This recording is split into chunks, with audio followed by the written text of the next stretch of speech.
పగలు రాత్రి అంటూ తేడా లేనే లేని పసిపాప నవ్వుల్ని చూడని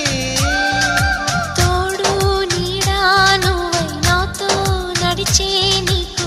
ఏనాటి రుణముందో అడగని చేదు చేదు కలలన్నీ కరిగితేనే వరదవని కానుకైన స్నేహాన్ని గుండెలోన దాచుకుని ప్రతి జన్మకి ఈ నేస్తమే కావాలని కోరుకుంటానమ్మా దేవుళ్ళని. కొమ్మ కొమ్మ విన్నావమ్మ కోయిల వస్తుంది